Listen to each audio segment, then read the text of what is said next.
Pagá todos tus impuestos y servicios en Provincia Net Pagos de la manera más simple. ¿Cómo?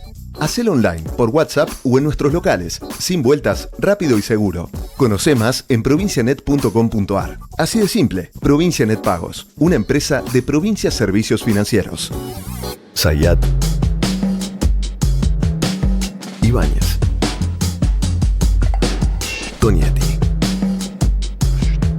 Truco Gallo. Hola, sean bienvenidos a Truco Gallo, el podcast sobre actualidad política y económica de Argentina. Este es el episodio número 237 de la cuarta temporada. Esta es una reacción, un episodio urgente de emergencia a propósito de la decisión de la Corte Suprema sobre la coparticipación que le cabe a la ciudad de Buenos Aires, la controversia entre el gobierno nacional y la ciudad de Buenos Aires y la reacción que tuvo el gobierno nacional. Mi nombre es Daniel Tonietti y me acompaña Alfredo Cuchu Zayat. Cuchu, ¿cómo le va? Bien, muy bien. Buenas tardes, buenos días, buenas noches a todas y todos. Bien, completa el equipo con Pablo Totó Ibáñez. ¿Cómo andan, le va, muchachos? Totó? ¿Todo bien? Buena semana bien. para todos.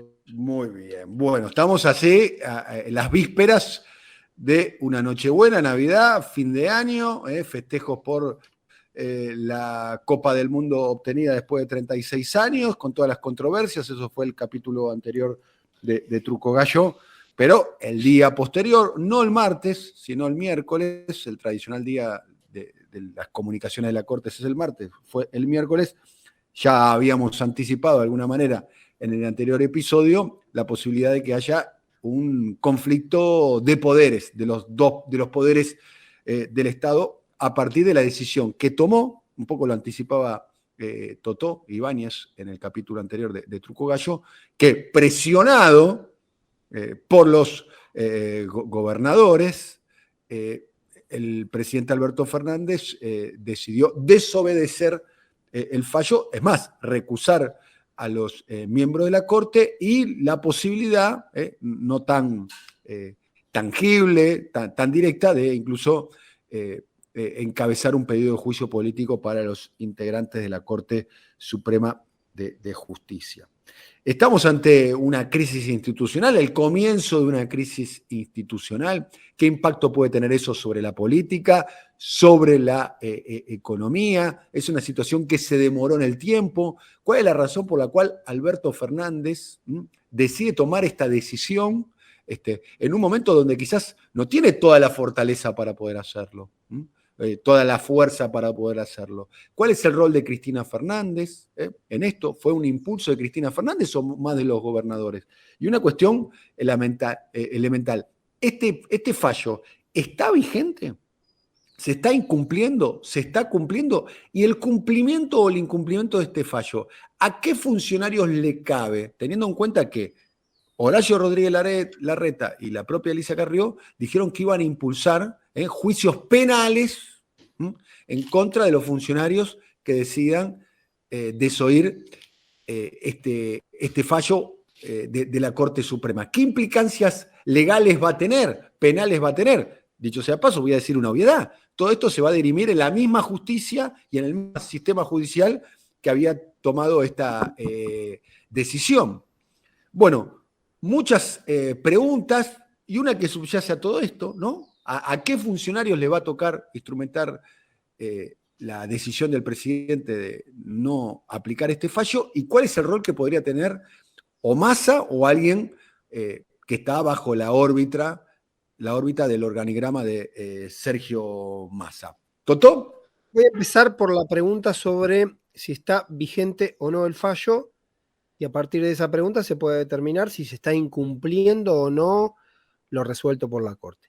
El fallo de la Corte fue emitido el miércoles. Como el fallo no determina que en una fecha de entrada en vigencia, la mecánica habitual en la justicia es que apenas se emite el fallo y se notifica a las partes, entra en vigencia. Por lo tanto, el fallo está vigente desde el miércoles al mediodía, que fue la acordada de la Corte con esta definición. La acción política posterior, que fue el día jueves, por ahora tuvo una instancia, dicho esto, político, porque hubo una reunión, 6 horas de definición de un comunicado y una expresión política. Como se suele decir, los tiempos de la justicia y la dinámica de la justicia va por un lado, los tiempos de los medios y de la política suelen ir por otros. Es decir, hasta ayer, a las 0 horas, no había habido una presentación del Poder Ejecutivo que contraríe lo dispuesto por la justicia. Por lo tanto, se puede partir de la base de que el fallo está vigente y que el gobierno ya empezó a incumplirlo. Primer punto.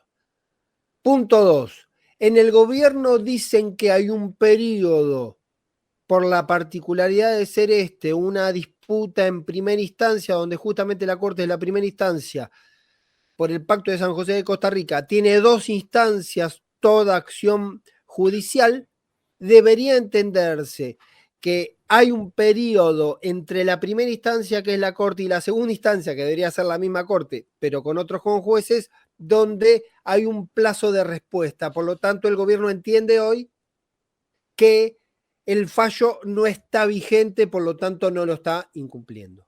Sí debería ocurrir que el lunes, porque también hoy viernes es asueto, por lo tanto no hay acción, no actúa la justicia, sábado y domingo tampoco, salvo una situación de emergencia. La semana que viene debería haber una presentación formal de la famosa revocatoria in extremis, donde el Ejecutivo debería resolver y decir, bueno, esto lo revoco, pido que se suspenda la vigencia del fallo. Ahí hay un plazo también para resolver. ¿Por qué? Porque en teoría, hasta ahora, la acordada del día miércoles fue la última del año de la Corte. Y la Corte entra, como toda la justicia, el 1 de enero en receso de verano. Por lo tanto, esto podría demorarse, salvo que la Corte decida hacer una acordada especial, una convocatoria especial para tratar la cuestión particular. Eso trato de simplificar lo que dicen los distintos actores intervienen, lo que dicen en la Corte, lo que dicen en el oficialismo sobre ese proceso. Hay una discusión posterior que tiene que ver sobre los actores que intervienen. En el expediente intervienen 2 actores institucionalmente: la Procuración del Tesoro Nacional, cargo que está a cargo, valga la redundancia, de Carlos Zanini, y el Ministerio de Economía, que empezó con Guzmán este trámite y ahora está a cargo de Sergio Massa. Sin embargo, aunque en el expediente, por lo menos en la notificación, no aparece de manera explícita, el actor principal que intervino en todas las instancias de conversación con la Corte, si se quiere, como manera más política, la figura de más rango fue el ministro del Interior, Guado de Pedro. Por eso la pregunta que se hace Daniel, ¿quién interviene?, tiene que ver, no es ociosa este planteo, porque de alguna manera uno debe decir, si el fallo se está incumpliendo o el fallo se va a incumplir, ¿quién es el que pone el gancho para decir esto no lo acato? ¿Ok? Ahí está la discusión y el nudo. Pero, eso tiene... discúlpame, Sí. discúlpame, Pablo. Me pasa que lo que vos mencionaste son las instancias políticas. Sí. No, las instancias administrativas. Bueno, sí, administrativa política. Administrativa política, bueno, sí, pero alguien pará. Lo que digo es que después hay instancias operativas. ¿Quién es el que tiene que tocar el botoncito para hacer la transferencia de los recursos de la nación hacia la ciudad de Buenos Aires? Lo tiene que hacer, Entonces, lo tiene que hacer el Banco de la Nación, que es el que distribuye, pero el Banco de la Nación Argentina no puede modificar las partidas sin una notificación del Ministerio de Economía, específicamente sin la Secretaría de Hacienda. Ahí está, es lo que entonces yo te digo, es recauda la FIP, Secretaría de Hacienda distribuye y el Nación es el que hace las transferencias, paga. Okay. O sea que ahora, eso es lo operativo. Entonces tenés Silvina Batakis, Banco Nación, Rigo, Secretaría de Hacienda, y Castañeto, AFIP. Sí. No, bueno, pero el proceso ese proceso, por eso digo una notificación, porque el procurador es el abogado del Estado Nacional, es que él recibe la notificación y la puede circular, puede iniciar o no un expediente. Quiero decir que indistintamente de los nombres, de que él aprieta o no el enter para resolver, se supone que uno entra en una serie de acciones y de responsabilidades políticas A y ver, para administrativas. ordenar, sería Sí. Zanini, Castañeto, Rigo, Batakis, ese sería el orden. No, porque también hay acciones que tienen que ver con la Massa. contaduría. Entonces, Bien. la tesorería, perdón. Entonces, hay una serie, quiero decir, hay un plan operativo. ¿Quién aprieta el enter para decirle transfiero esto? Ahora, para llegar a ese plan operativo, hay una serie de resoluciones de naturaleza administrativa y de naturaleza política. Entonces, es decir, Rigo le va, Batakis no puede decir yo no sé ni siquiera si el Banco Nación, por ejemplo, fue notificado del fallo. Si hubiese sido notificado el fallo, no puede agarrar, che, leí en el diario, dijo Zayat que pasa 2.95, hago el cálculo y le paso esto ahora, porque el Banco Nación tiene que recibir esos fondos específicos para hacer la transferencia. Pero además tiene que recibir los fondos específicos y tiene que tener una notificación donde Y Hacienda poner el le dice, gancho. Alguien tiene que poner el gancho. bueno, y Hacienda tiene que, y digo, y me voy a Massa ese tiene que plano, poner el gancho. alguien tiene que poner el gancho. Y esto no es un dato menor. Esto no es un dato menor, porque en estas horas, cuando nosotros estamos discutiendo esto o se convierte en discusión, ¿quién tiene que hacerlo?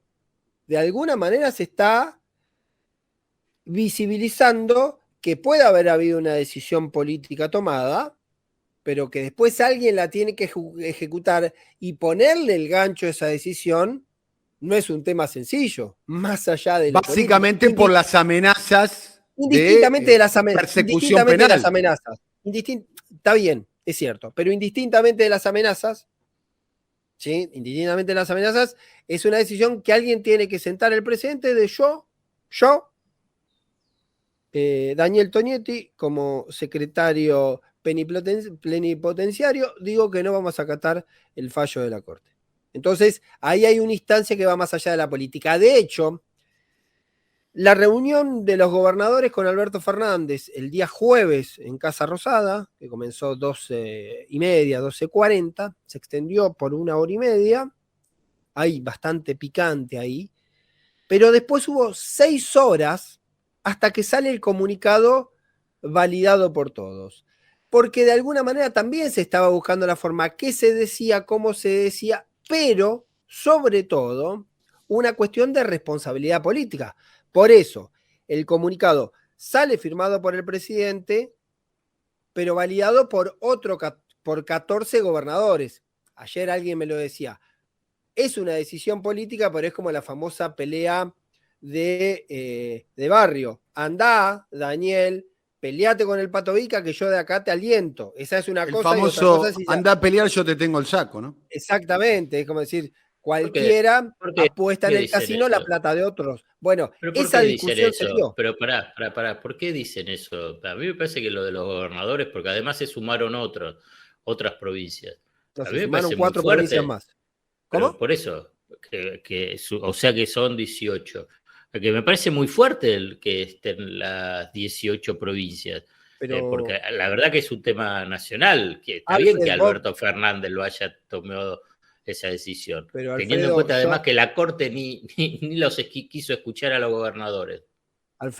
Yo lo que dije que justamente la definición posterior a la reunión, donde se hablaron muchas cosas, entre otras cosas se habló lo de juicio político, que si querés después hacemos un apartado, que no es solo por este tema, sino que el juicio político tendría una acumulación A la de Corte, otros juicio político a hechos, la Corte. el juicio político a los integrantes de la Corte. Digo que el paso posterior, 6 horas, se tardó en un comunicado compartido, que entre otras cosas se estaba definiendo, y no era un dato menor que la posición política general sea del gobernador, del presidente, perdón, y de los 14 gobernadores, algunos no estaban, que después adhirieron. Hubo 4 más que un par de horas después, los gobernadores de las provincias sueltas, Misiones, Neuquén, Río Negro y Salta, algunas más cercanas que otras al Frente de Todos, manifestaron su preocupación. Quedaron 6 provincias afuera. Me detengo con un dato puntual, que es lo de Omar Perotti. Omar Perotti, el único gobernador del Frente de Todos que no firmó. Alguien me dice a mí, no sé qué va a ocurrir, que Perotti va a hacer una manifestación sui generis del tema, expresando su disconformidad, pero con un tono distinto, posiblemente como lo hicieron los otros 4, que no tuvieron el tono, digamos, más duro de la presentación de los 14 del Frente de Todos. Lo digo como dato adicional porque cuando uno mira la foto, si bien Schiaretti se considera el peronismo, nunca formó parte del Frente de Todos y el resto son 4 gobernadores de Juntos por el Cambio. Hay 18, como decías vos, y el dato de los 18, adicionalmente, para mí es un dato fuerte desde el punto de vista que así como en la corte hay una mirada de decir que no nos asusta nada, no nos asusta ni gente en la calle, ni comunicados de prensa, tener una posición de advertencia de 18 gobernadores más el gobierno nacional, tampoco parece un tema que sea del todo gratis, no parece un tema que uno lo repase con absoluta comodidad y liviandad.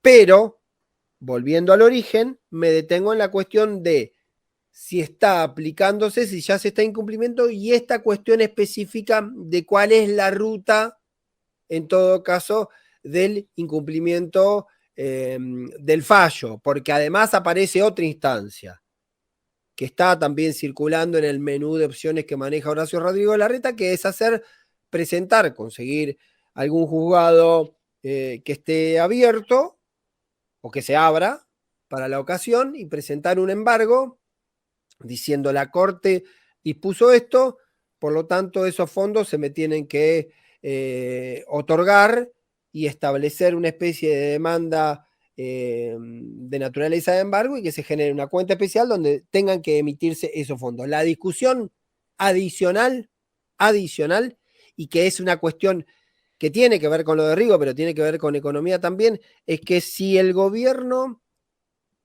decide eventualmente cumplir con el envío de los fondos, alguien, digamos en este caso Rigo, el subsecretario de Rigo, Massa o el que sea, tiene que decir, bueno, de tal partida específica, porque el presupuesto define partidas específicas, o de rentas generales, yo voy a agarrar esta plata para mandársela a la ciudad de Buenos Aires. Ese trámite también debe existir, porque como todos sabemos, existe un presupuesto que establece el destino de los fondos y el presupuesto en ninguna de las hojas tiene un renglón que dice que va a haber 183.000 millones de pesos a lo largo del año para la ciudad de Buenos Aires en concepto adicional de coparticipación. Por lo tanto, esa discusión está en el plano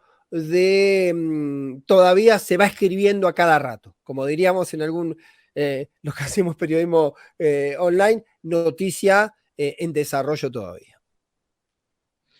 Una pregunta, si querés, políticas, pero que en realidad encierra medio un comentario medio irónico, digamos, Córdoba, que siempre se ha caracterizado por su cordobesismo y su antiporteñismo.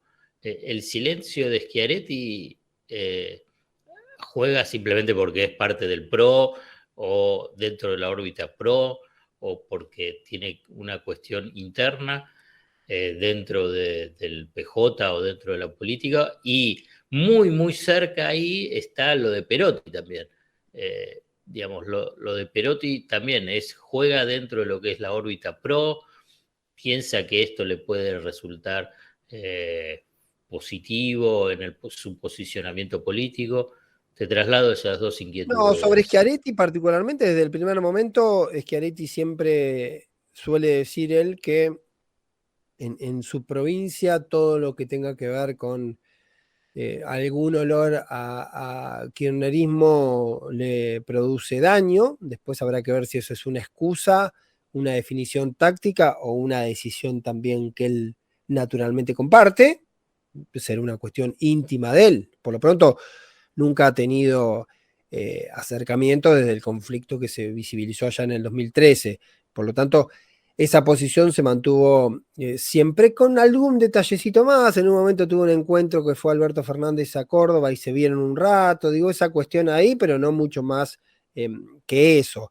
Después lo que sí me parece que es cierto, tampoco Schiaretti nunca participó en la instancia de la demanda de los gobernadores por el tema de coparticipación. Por lo tanto, yo a Schiaretti lo pongo yo en un plano distinto. Algunos dicen que Schiaretti es el quinto gobernador de Juntos por el Cambio, un poco con ironía, pero si vos te guías por los comportamientos que ha tenido en ese plano, ha jugado más parecido, porque si comparás con otras provincias intermedias, provinciales, viste que a veces se dice partidos provinciales para decir lo que ocurre en Río Negro, en Neuquén o en Misiones, bueno, otros provinciales han tenido una posición más intermedia, a veces jugaron, a veces no jugaron, estuvieron en ese vaivén. Schiaretti nunca estuvo en esta. Sí estuvo Perotti.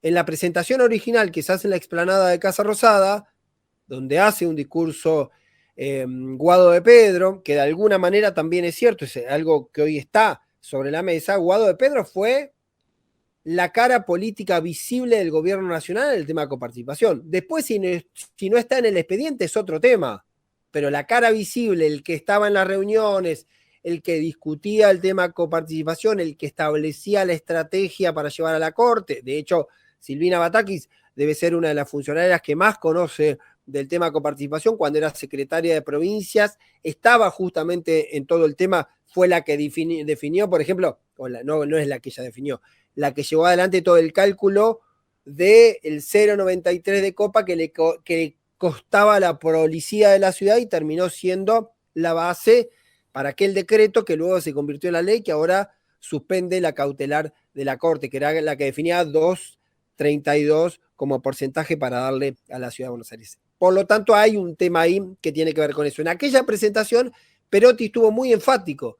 Después empezó en sus vaivenes, que también son bastante clásicos de Perotti, y ahora no participó. Dejo este interrogante abierto a ver si entre que grabamos esto y algo se le pierde a uno, se me pierde a mí, y horas que ocurren, hay algún tipo de intervención de Perotti haciendo alguna cabriola en el aire para repudiar, pero no, para cuestionar, pero no, que lo viene haciendo. Sí, uno entiende que políticamente él advierte algo parecido a Schiaretti y piensa muy parecido con Schiaretti. La gran diferencia en términos prácticos es que Schiaretti viene ganando, o el espacio de Schiaretti es Schiaretti de la Sota, desde el 98 en adelante.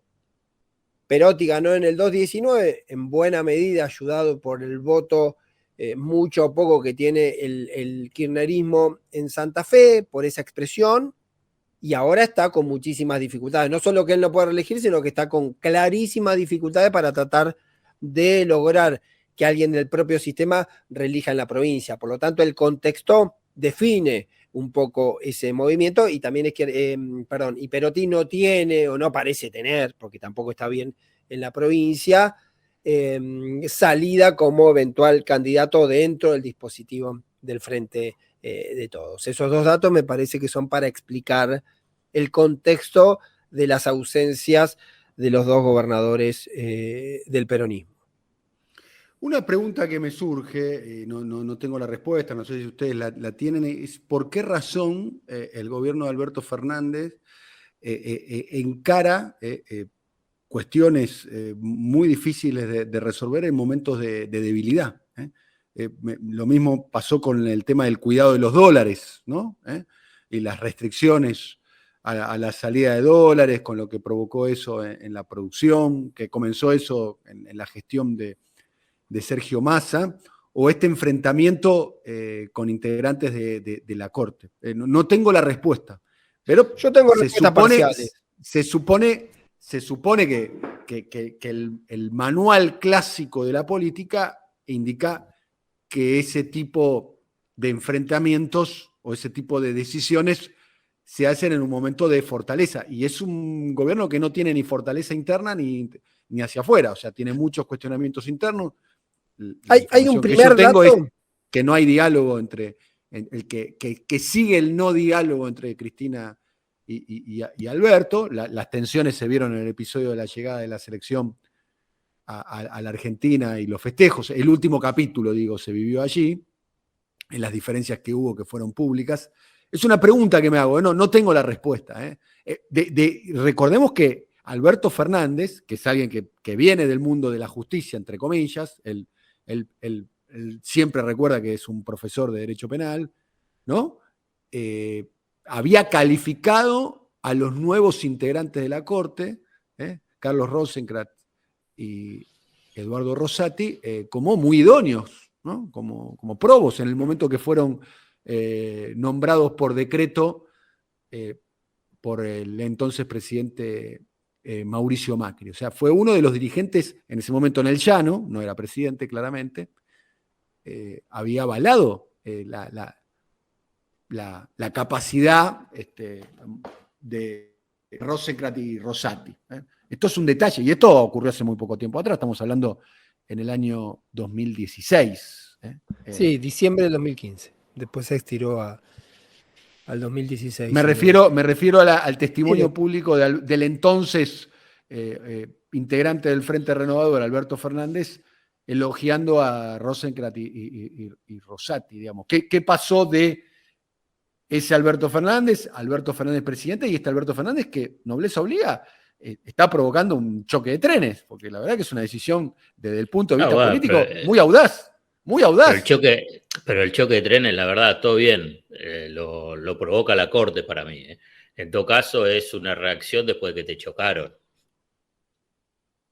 Digamos, la Corte hace un institucional.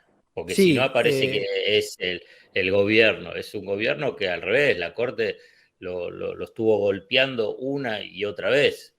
Pero lo que te quiero decir, la conformación de esta Corte. Con el juicio político.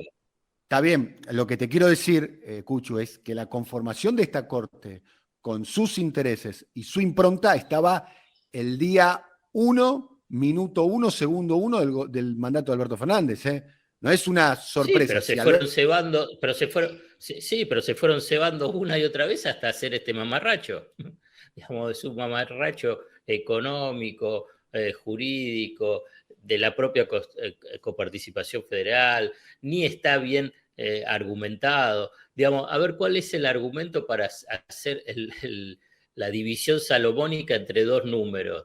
Digamos, es ridículo, es un fallo que la verdad entonces, obviamente que es una definición política de la Corte, definición política de Rodríguez Larreta, que muestra una vez más cómo la derecha tiene una particular predilección para perseguir a los opositores o a fuerzas políticas que son de otros. Cuando dice que va a iniciar los juicios contra los funcionarios que no lo cumplan. Y después, cuando agarra un fallo que no tiene ningún sustento concreto en números, cuando estás hablando de números. Entonces, agarrás y claramente es una definición política que hacen. Y bueno, y hay otra respuesta política que es la de... Pero la pregunta que yo me hago es, ¿cuál es la razón por la cual un cambio de caracterización sobre la Corte, teniendo en cuenta que la Corte tiene la misma impronta y los mismos miembros? A ver, pero no es la caracterización, yo creo Dani, yo creo que está la respuesta en eso, Dani. A ver, te voy a dar un ejemplo. Pará, porque estamos como analizando distintos planos. El conflicto empezó en noviembre del 2020, ¿sí? Cuando se firma el decreto que le saca una parte de los fondos que le había dado Mauricio Macri a la ciudad de Buenos Aires. Después hubo una ley que ratificó ese decreto. Lo que ocurre en noviembre del 2020, empujado por el conflicto de la policía bonaerense, el alzamiento de la policía bonaerense, se lo venían reclamando, se lo venían demandando distintos actores del Frente de Todos al presidente de la Nación, que lo tome en los famosos primeros 100 días de gobierno. Suele decir Alberto Fernández que eran medidas, de hecho yo recuerdo que en un momento estuvo en instancia en enero en discusión, después vinieron otros eventos, entre otros la pandemia, y todo quedó como suspendido. Entre enero, que yo recuerdo haber escribido en ese momento, estaba en Clarín, ese tema puntual, no, cuando apareció la pandemia no había avanzado demasiado y quedó en esa zona gris. Déjame decir un asterisco sobre el tema. Cristina Fernández, vicepresidenta electa en ese momento, que va a la asunción de Espinosa en La Matanza y a la asunción de Ferraresi en Avellaneda, como vicepresidenta electa, la asunción de ellos como intendentes, plantea la cuestión de los recursos en la ciudad de Buenos Aires y la desproporción de los recursos comparado por caso a las ciudades del conurbano, Avellaneda y La Matanza puntualmente. O sea, era un tema que estaba, los recursos. Era un tema que había estado en la campaña incluso. Había estado en la campaña, y te digo más claramente que había estado en la campaña, se había mencionado, se venía hablando. Por eso un reproche que aparece ahora es que se tendría que haber tomado esa decisión. El reproche que hay sobre Alberto Fernández o sobre el gobierno era que la decisión se tendría que haber tomado al principio porque era justamente tenía que ver. Lo que sí me parece, y hago un mix entre las dos cosas, no se tomó esa decisión. Había una expectativa, que también lo hemos hablado 1000 veces respecto a la Corte, que era esta ilusión de autodepuración y qué sé yo de la justicia, que no ocurrió tampoco, que también en eso lo hemos charlado bastante largo. Me parece que sí es cierto que la Corte fue tomando determinadas medidas y en este fallo encontró como una especie de, o produjo una especie de empatía entre todos los actores, de entender que el fallo es desprolijo, que el fallo es poco sólido y que además tiene un volumen político en el sentido de que la Corte termina resolviendo no solo sobre lo que en su momento decidió el Poder Ejecutivo, sino sobre todo sobre lo que votó el Congreso, que es la ley 27601, si no me equivoco, que es justamente la del traspaso de la policía a la ciudad. Como eso ocurre, ¿sí? Me parece que la sumatoria tiene que ver con que, lo charlamos el miércoles en el episodio, se convertía, o se había convertido el fallo de la Corte en una especie de episodio parte agua de decir, bueno, muchachos, ya está. O decidimos que esto ocurra y guardamos, y es una especie de entrega final, o reaccionamos. Yo lo que creo y lo que ocurrió a partir de esas horas, en ese momento, ¿te acordás que yo le hablaba de que venía muy duro el tono, le estaban pidiendo un nuevo decreto y demás?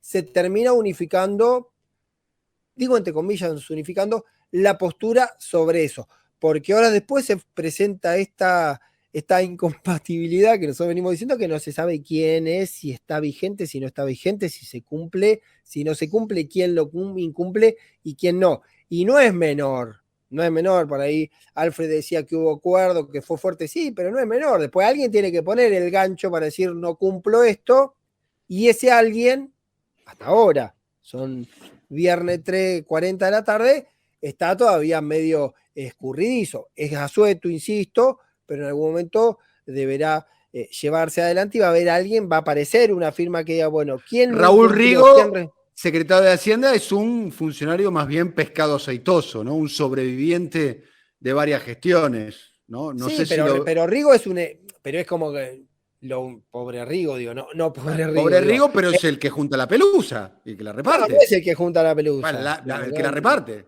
Es el secretario de Hacienda. Tampoco, digamos, creer que un secretario de Hacienda es el tipo que maneja el presupuesto de otro país. No maneja el presupuesto, pero. No lo es. Es el que lubrica los expedientes donde giran los recursos. Bueno, pero después ese expediente tiene para abajo y para arriba responsabilidad. En algún momento el expediente va a estar arriba. Ni lo conozco a Rigo. Quiero decir, ni lo conozco a Rigo. Es cierto que es un tipo que está hace 1000 años ahí, no estuvo en el periodo, en el interinato Batakis, venía de mucho antes, estuvo incluso con durante el macrismo, porque era un tipo. Fue funcionario de María Eugenia Vidal. No, pero además se reconocía que tenía mucha destreza y mucho conocimiento del tema. Por ahí Alfred lo conoce más. Digo, es secretario de Hacienda, pero decir que la responsabilidad de Rigo no es como un camino corto, que sea de Rigo, pero en algún momento el expediente va a estar arriba del escritorio de Rigo. Sí, por ahí lo termina firmando el subsecretario de Rigo, o lo termina firmando alguien, o no lo termina firmando nadie. Quiero decir que el dato en sí mismo, real o no, es que sea un tema de conversación y sea un debate ¿quién lo firma? Porque está visibilizando cuando desde Interior avisan que en ninguna de las instancias aparece en el expediente Guado de Pedro y que no tiene ningún tipo de intervención en la causa, también están diciendo, che, muchachos, no miren para acá, digamos, la aplicación o no aplicación no depende de mí. Tiene que ver con eso también. Y hay que ver qué va a hacer Massa, ¿no? También, que tiene una relación política / personal con Horacio Rodríguez Larreta, ¿no? Y con el universo con la galaxia, como le gusta decir a ustedes, como Europí, bueno, ¿no? De hecho, yo creo que uno de los tipos que tenía todavía o que tiene un anclaje más aceitado, o por lo menos ha evitado las tensiones explícitas con la Corte, ha sido Sergio Massa. Y si uno se pone a buscar, en algún momento una de las fotos que existe, amables, entre gente del ecosistema al frente de todos y la Corte, es justamente Malena Massa, que estuvo hace un tiempo atrás, antes de que Massa sea ministro de Economía. Galmarini, me parece. Malena, perdón. Galmarini. No, esto es un crudo, por lo tanto no lo vamos a editar, pero por suerte lo tenemos a Cuchu, que me observa claramente que es Malena Galmarini de Massa, que estuvo justamente con Rosati por un tema de géneros. Es una de las pocas fotos que uno puede encontrar en el último tiempo en eso, porque después la relación del día a día opera a través de Jerónimo Bustarrós, que es de alguna manera el principal operador, dicho esto porque también es delegado en el Consejo de la Magistratura, de el gobierno o del Poder Ejecutivo ante la Corte, y ahí hay una relación del día a día, no necesariamente tiene que ver con una relación que sea ni amable ni en buenos términos. Te paso una pregunta final porque vos lo mencionaste, y por ahí para el cierre, o me parece, o si no les parece seguirlo. Vos habías mencionado que hubo debate dentro de esa reunión de presidente y gobernadores, y después que continuó sobre el tema de avanzar de juicios políticos a esta Corte Suprema de Justicia, a los miembros de la Corte Suprema de Justicia. Sí, se habló, lo venían planteando algunos gobernadores, de hecho lo había planteado creo que la noche previa Coqui Capitanich. Se venía charlando porque en realidad lo que se termina, por eso es como un mix, ahí se termina diciendo que lo de la Corte con los fondos de Cava, al entender que se trata de un fallo que tiene poca argumentación, que impacta sobre una ley, que impacta sobre un presupuesto, hay una cuestión ahí más técnica que tiene que ver con la ley de medidas cautelares, que en el artículo 9 dice que una medida cautelar no puede involucrar el tema de recursos, hay una serie de observaciones de orden jurídico, como no soy experto las repito nada más, se suma, según se entendió en la reunión esa que fue en el primer piso, en el Salón Eva Perón de Casa Rosada, un cúmulo de medidas que esto arrancó, si se le pone una fecha, con aquella decisión de la Corte de derogar una ley y poner en vigencia otra ley con otra conformación del Consejo de la Magistratura, ley que, curiosamente o no, restablecía al presidente de la Corte como presidente del Consejo de la Magistratura, le daba la centralidad de la administración económica de la justicia a una misma persona, y a partir de ahí también hubo distintas acciones que tuvieron con el Consejo de la Magistratura, que según se entiende, siempre en el plano de la interpretación y la definición política, darían lugar a observaciones sobre el desempeño de la Corte. También, a ese punto, unas acciones que entienden incorrectas de la Corte respecto a la causa vialidad, donde, si no me falla el dato, la memoria, 14 presentaciones que hizo Cristina sobre la causa vialidad, rápidamente la Corte las denegó, y esto sumaría como que fuese un cúmulo, al menos en 3 temas puntuales, Consejo, causa vialidad y fondos de Cava, donde habría elementos para entender que hubo... ¿Pero van a avanzar o no? ¿Avanzan la en decisión, eso o no? la decisión, la información que yo tengo, se habló ayer, se dijo que se va a preparar eso, que no es el momento ahora porque tiene que ver justamente con el conflicto de la Corte, pero que va a avanzar, porque aparece una cuestión legal que no es menor. En esta presentación puntual, hubo una unanimidad con lo de Ciudad de Buenos Aires. Lorenzetti, que a veces suele votar en minoría contra lo que se suele llamar mayoría automática, que son Rosati, Rosenkrantz y Macreda, y en esta votó Lorenzetti. En otras acciones anteriores votaban 3 contra 1, por lo tanto habría que ver, ahí empezás en un repaso si va sobre 3, si va sobre 4, y si efectivamente la pregunta tuya de fondo es, ¿se habló y se habló o se habló y se va a hacer algo? Te lo dejo a tu criterio, Alfred. Bien, se necesita 2/3 para impulsar un juicio. No, se necesita 2/3 para removerlo, 2/3 del Senado. El trámite de la acción de juicio político puede llevarse al recinto si tenés el número en la comisión. Hay una comisión de juicio político en la Cámara de Diputados para iniciar la investigación. Hoy el oficialismo tiene 2/3. Pues si tuviera 2/3 Solo podría haber votado por la ampliación. O sea, ante la pregunta de Cuchu, los números no dan. El problema no es la ampliación. No, el problema no es la ampliación.